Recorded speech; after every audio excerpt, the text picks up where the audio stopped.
know you're launching an investigation into whether the Obama administration actually prefers and in some way could be inciting gas prices to be hiked. What's behind that? Well, the fact of what they're doing. They said that they needed European oil prices. They're only halfway there, but they're working toward it. EPA director or administrator has made it clear that she's rechecking fracking, a 60-year-old technology, simply because she can. She's discounting the previous administration. But here's the bigger challenge that we have. They want to claim they're offering leases, while at the same time pretending that when you don't grant a permit, that means that somebody's hoarding. Yesterday we had them talk about how they've granted a permit in Alaska. Yeah, they granted it a year later than they would have, and only after the court challenge began. Here's the real challenge. If you're not an economist, you probably don't understand that quantitative easing, this incredible buying of debt by the Fed, actually created a market in which anyone who was looking for a safe place to put money put it in commodities.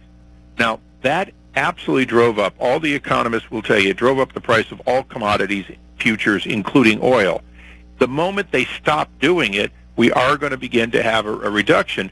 But they're going to make it seem like some evil cabal went on. No, if you artificially lower the price of Treasury bills, as they've done, you do cause money to go somewhere else. In this case, that is part of the problem, along with the futures market believing that oil is going to become harder to get out of the United States. You're listening to the Laura Ingraham Show. We have Darrell Issa on, of course, from California, head of the government House Oversight Committee. And finally, Project Gunrunner. It's something you and I have talked about before. We have dead agents in Mexico with guns purchased in the United States, used in violent crimes. Cheryl Atkinson of CBS News has blown the lid off this story. And I want to know, do you know any more than Cheryl Atkinson has reported on this subject? What we know is the administration approved it at the highest level.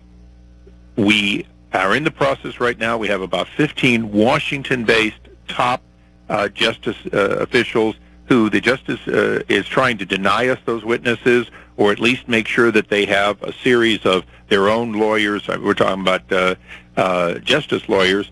And we've said, no, we want to have interviews with these witnesses because at all the intermediate levels, all the way down to the street, what we have is everyone down below saying, of course we did this. We did it on orders and approvals and subpoenas, or wiretap authorization at the highest level. To talk to the people who made these decisions right around Eric Holder. And it's very clear that everyone that surrounds Eric Holder, including political appointees, is ducking our investigation. They ducked Grassley's investigation. In our case, we will issue subpoenas if we cannot get cooperation so that these witnesses, some of whom have said they want to talk to us, but they're being held back by Holder.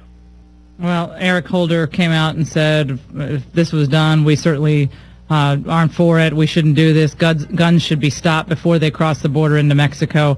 But we need the information. We need to know how this whole program developed the way it did and how we allowed thousands of guns to cross our border into Mexico and then to be used against our own people. Unbelievable story. Well, as we asked Lanny Brewer, we expect to find out because he certainly knew and helped authorize this program.